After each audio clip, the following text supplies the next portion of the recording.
inside the explosive meeting where Trump officials clashed with Elon Musk. Simmering anger at the billionaire's unchecked power spilled out in a remarkable cabinet room meeting. The president quickly moved to rein in Mr. Musk. Marco Rubio was incensed. Here he was in the cabinet room of the White House, the Secretary of State, seated beside the president and listening to a litany of attacks from the richest man in the world. Seated diagonally opposite across the elliptical mahogany table, Elon Musk was letting Mr. Rubio have it, accusing him of failing to slash his staff. "You have fired nobody," Mr. Musk told Mr. Rubio, then scornfully added that perhaps the only person he had fired was a staff member from Mr. Musk's own Department of Government Efficiency, aka DOGE. Mr. Rubio had been privately furious with Mr. Musk for weeks, ever since his team effectively shuttered an entire agency that was supposedly under Mr. Rubio's control, the United States Agency for International Development. True. But in the extraordinary cabinet meeting in front of President Trump and around 20 others, details of which have not been reported before, Mr. Rubio got his grievances off his chest. How long? Oh, maybe they'll say when this happened. Mr. Musk was not being truthful, Mr. Rubio said. What about the more than 1,500 State Department officials who took early retirement and buyouts? Didn't they count as layoffs? He asked sarcastically whether Mr. Musk wanted him to rehire all those people just so that he could make a show of firing them again. Then he laid out his detailed plan for reorganizing the State Department.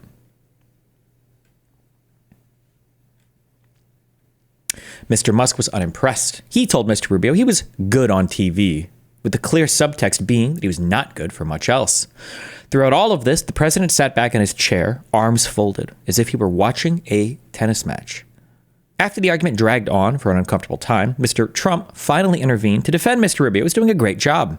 Mr. Rubio has a lot to deal with, the president said. He's very busy. He's always traveling and on TV, and he has an agency to run, so everybody just needs to work together.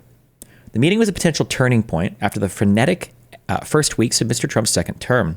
It yielded the first significant indication that Mr. Trump was willing to put some limits on Mr. Musk, whose efforts had become the subject of several lawsuits and prompted concerns from Republican lawmakers, some of whom have complained directly to the president. By the way, this was always the case. Musk is not running the government against Donald Trump so much as Donald Trump will allow Musk to do anything only insofar as the public opinion is on the side of that. If the MAGA opinion were to turn against it, or if it were to become unpopular for whatever reason, Trump would ditch Elon Musk in a microsecond. Cabinet officials almost uniformly like the concept of what Mr. Musk set out to do, reducing waste, fraud, and abuse in government, but have been frustrated by the by the chainsaw approach to upending the government and the lack of consistent coordination. Thursday's meeting, which was abruptly scheduled on Wednesday evening, was a sign that Mr. Trump was mindful of the growing complaints. He tried to offer each side something by praising both Mr. Musk and his cabinet secretaries. At least one, Treasury Secretary Scott Bessent, who has had tense encounters related to Mr. Musk's team, was not present. RIP. The president made clear that he still supported the mission of the Musk initiative, but now was the time, he said, to be a bit more refined in its approach. From now on, he said, the secretaries would be in charge. The Musk team would only advise. This was a few days ago, because Trump made this announcement 3 days ago, I think. But they said it was on Wednesday. So this meeting was like on the 5th? Is that what they're referring to? It must be, huh? And they made that announcement later that day, I think. The richest man in the world, with no way of running for president himself, is a pretty important eunuch. I think it would take a lot for Trump to ditch him. Oh, no. You're thinking like Game of Thrones, bro. You need to step back and think like Checker. No, you need to think like running for class president, okay? Trump has Musk around because Musk is super popular, has Twitter, everybody loved him in MAGA. If that opinion slides, Musk is gone. Like, when they describe this meeting of Trump sitting here listening to these two people shout at each other, it actually reminds me a lot of the meeting in the White House on the 3rd of January when all those guys showed up and Jeffrey Clark was making arguments for why he should be the new attorney general because Trump wanted to kill his Department of Justice, basically, to bring in Jeffrey Clark. And Trump was sitting there and watching that unfold as well. I feel like Trump, what he does is he sits and he watches and he sees, like, who does he think is going to come out on top? And then he sides with that person. That's what it feels like. That's what this meeting felt like. Really, I mean, in the few lines that they write about it, but that's actually, it's the exact same analysis that we would have of Hassan. When Hassan would defend somebody who did something kind of weird, the first thing you do is you check the viewer count. It's like, oh, it's a popular streamer. I get it. Okay, right? It's the same thing. It's unclear what the long-term impact of the meeting will be. Mr. Musk remains Mr. Trump's biggest political financial supporter. Just this week, his super PAC aired $1 million worth of ads that said, "Thank you, President Trump." And Mr. Musk's control of the social media website X has made administration staff members and cabinet secretaries alike fearful that he will target them in public. God, this fucking disgusting subhuman piece of shit. I feel like I hate him more than anyone else. But if nothing else, the session laid bare the tensions within Mr. Trump's team, and news of the sharp clashes spread quickly through senior ranks of cabinet agencies after it was over. This account is based on interviews with 5 people with knowledge of the events.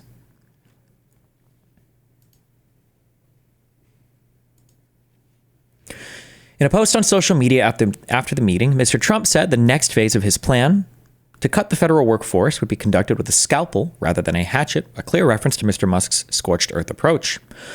Musk, who wore a suit and tie to Thursday's meeting instead of his usual t-shirt after Mr. Trump publicly ribbed him about his sloppy appearance, defended himself by saying that he had 3 companies with a market cap of tens of billions of dollars, and that his results spoke for themselves. But he was soon clashing with members of the cabinet. Just moments before the blow-up with Mr. Rubio, Musk and the Transportation Secretary, Sean Duffy, went back and forth about the state of the Federal Aviation Administration's equipment for tracking airplanes and what kind of fix was needed. Howard Lutnick, the Commerce Secretary, jumped in to support Musk. Mr. Duffy said the young staff of Musk's team was trying to lay off air traffic controllers. "What am I supposed to do?" Mr. Duffy said. "I have multiple plane crashes to deal with, and your people want me to fire air traffic controllers?" Musk told Duffy that his assertion was a lie. Mr. Duffy insisted it was not. He had heard it from them directly. Musk, asking who had been fired, said, "Give me their names. Tell me their names." Duffy said there were not any names because he had stopped them from being fired. At another point, Musk insisted that people hired under diversity, equity, and inclusion programs were working in control towers. Duffy pushed back, and Musk did not add any details because he's a fucking retard, but said during the longer back and forth that Mr. Duffy had his phone number and should call him if he had any issues to raise. The exchange ended with Trump telling Mr. Duffy that he had to hire people from MIT as air traffic controllers. "These air traffic controllers need to be geniuses," he said. The Secretary of Veterans Affairs, Doug Collins, had been dealing with one of the most politically sensitive challenges of all the cabinet secretaries. Musk's cuts will affect thousands of veterans, a powerful constituency and a core part of the Trump base. Mr. Collins made the point that they should not wield a blunt instrument and cleave off everyone from the VA. They needed to be strategic about it.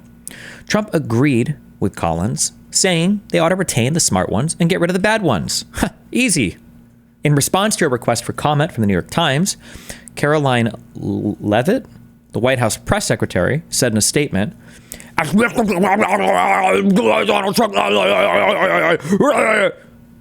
Tammy Bruce, a spokeswoman for the State Department, responded, "Secretary Rubio considered the meeting an open and productive discussion with a dynamic team that is united in achieving the same goal, making America great again." A Department of Veterans Affairs spokesman said, as President Trump has said, it's important to increase efficiency and reduce bureaucracy while keeping in place the best and most productive federal employees.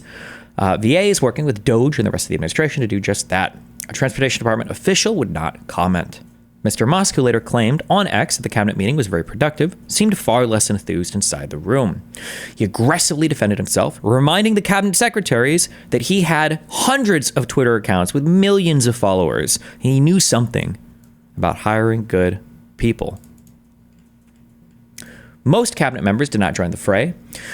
Elon Musk's anger, directed at Marco Rubio in particular, seemed to catch people in the room by surprise. One person with knowledge of the meeting said, another person said, Mr. Musk's autistic responses to Mr. Duffy and Mr. Rubio seemed to deter other cabinet members, many of whom have privately complained about how much of a fucking retard Elon Musk is. But it remains to be seen how long this new arrangement will last. Wow. The pause on military. Was this today? Did he do another one today? Bro, I'm serious. This motherfucker screams more than me. With regards to the pause on military assistance to Ukraine, you put out on your social media post today that Russia... Gun to your head. Do you think Elon is still associated with the White House in 1 year? No, I don't think so. You put out on your social media post today that Russia is pounding Ukraine. That's right. Why not provide Ukraine with air defenses? And what happens, Mr. President, when Ukraine runs out of the Patriot missile batteries? Good question. Because I have to know that they want to settle. I don't know that they want to settle. If they don't want to settle, we're out of there. Because we want them to settle. And I'm doing it to stop death. More important than anything else. Secondarily, way down the line is the money. So we're in for $350 billion, and Europe is in for $100 billion. They should be in for the same or more than us. True. Last I heard, the U.S. gave $500 billion. And, you know, I watched over the last week or so what's going on in Europe. This thing could end up in World War III if we don't get it settled. This could really end up in a World War III. We got to get it settled. With regards to the pause... Oh, no, wait. Is this real? Wait, hold on. Uh-oh. Based on the fact that Russia is absolutely pounding Ukraine on the battlefield right now, I am strongly considering large-scale banking sanctions, and tariffs on Russia. This is, I just say the same thing 3 times. Until a ceasefire and final settlement agreement on peace is reached to Russia and Ukraine. Get to the table right now before it's too late. Thank you. Holy shit, the master negotiator at it once again. All those meetings just to truth it out. There should be like 1 million people retweeting every single thing Donald Trump says, and it just needs to be it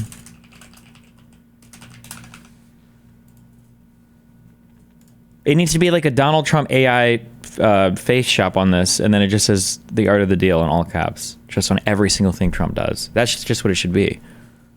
Has somebody made this yet? Art of the deal. Fuck. That should just be a thing for every retarded thing that Trump does. You know what? I bet he's ultra ass pained. No, that's such a... I don't even know. It's hard to even make assumption. I wonder if Trump legitimately thought that Putin was like, oh yeah, I got him, dude. I totally got this. And then they stopped shipping arms to Ukraine, and Russia's like, oh, well, we're just going to rape Ukraine now. And Trump's like, what? What? Putin told me he wanted peace. What? Did he lie to me? President Trump, in an early February call, challenged the border treaty between the two countries and told Justin Trudeau he didn't like the shared water agreements. After President Trump imposed tariffs on Canada on Tuesday, Prime Minister Justin Trudeau made an extraordinary statement that was largely lost in the fray of the moment.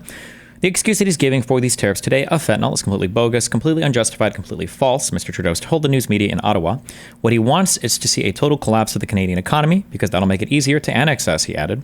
This is the story of how Mr. Trudeau went from thinking of Trump was joking when he referred to him as governor and Canada as the 51st state in early December to publicly stating that Canada's closest ally and neighbor was implementing a strategy of crushing the country in order to take it over.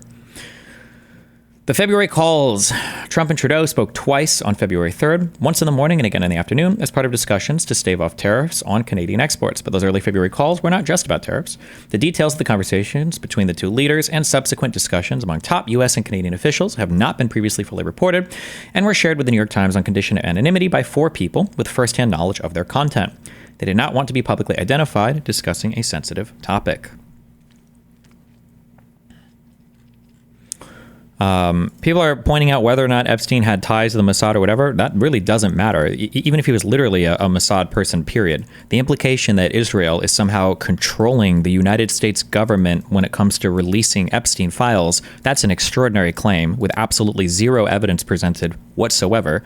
And it's almost a one-to-one overlap with the anti-Semitic trope of Jews hiding sex criminals using Israel to do it. It's an outlandish claim to make with no evidence behind it whatsoever.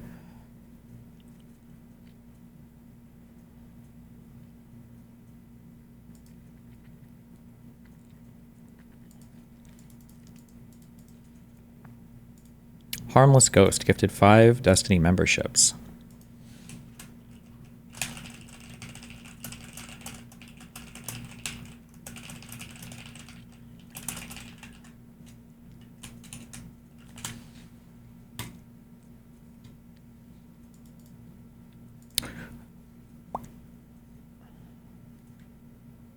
Wait, okay.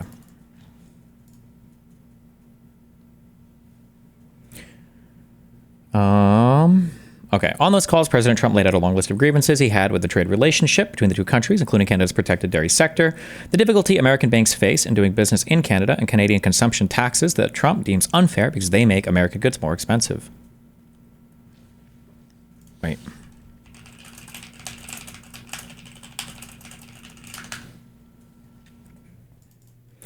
He also brought up something much more fundamental. He told Trudeau that he did not believe that the treaty that demarcates the border between the two countries was valid and that he wants to revise the boundary. He offered no further explanation. Oh, that quote made it sound like it was a quote from Trump, but I see they were just quoting the article.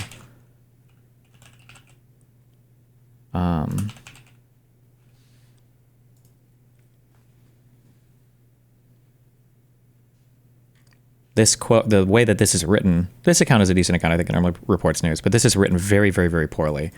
The quote here makes it sound like that quote is being directly attributed to Trump, but it was being quoted from the New York Times article.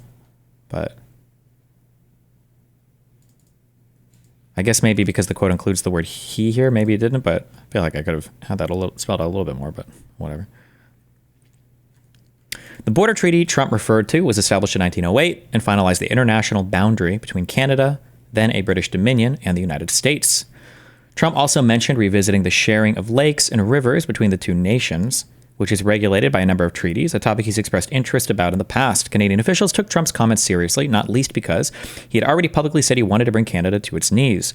In a news conference on January 7th, before being inaugurated, Trump, responding to a question by a New York Times reporter about whether he was planning to use military force to annex Canada, said he planned to use economic force. These might be casus bellis. Like, this might be like literally causes for war here.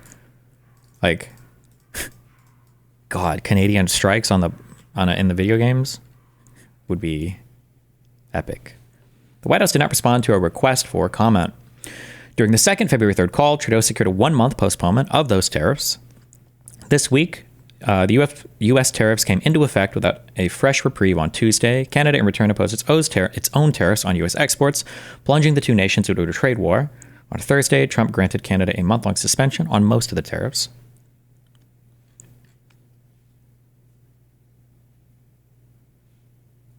Glimpses of the rupture between Trump and Trudeau and of Trump's aggressive plans for Canada have been becoming apparent over the past few months.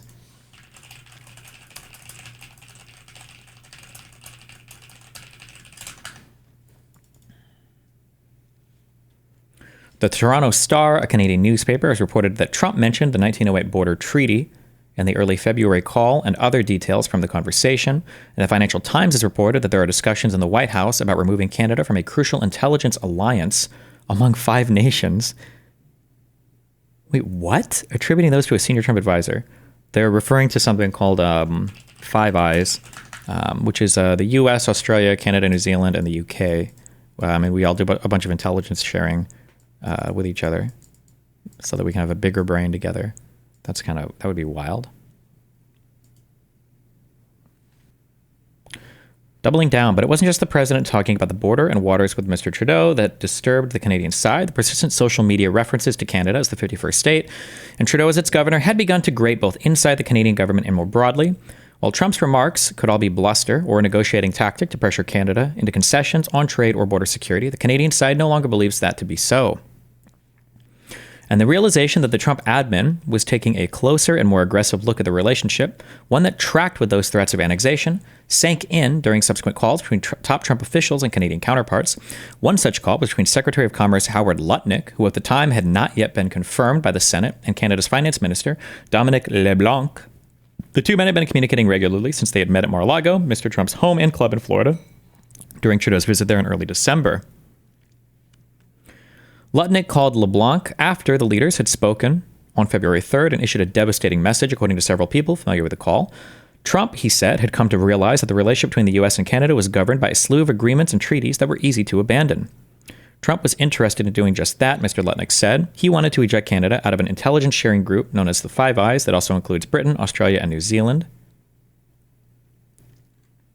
He wanted to tear up the Great Lakes agreements and conventions between the two nations that lay out how they share and manage Lakes Superior, Huron, Erie, and Ontario. And he is also reviewing military cooperation between the two countries, particularly the North American Aerospace Defense Command. A spokesperson for Mr. Lutnick did not respond to a request for comment. A spokesperson for Mr. LeBlanc declined to comment. In subsequent communications between senior Canadian officials and Trump advisors, this list of topics has come up again and again, making it hard for the Canadian government to dismiss them.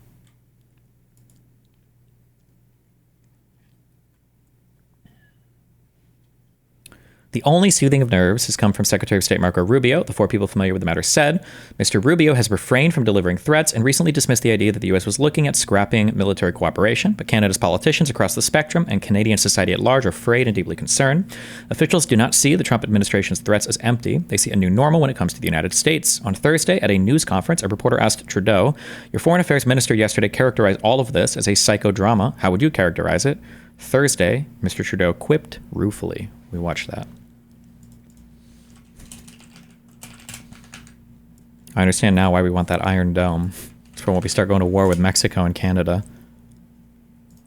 Poland seeks access to nuclear arms and looks to build 500,000-man army.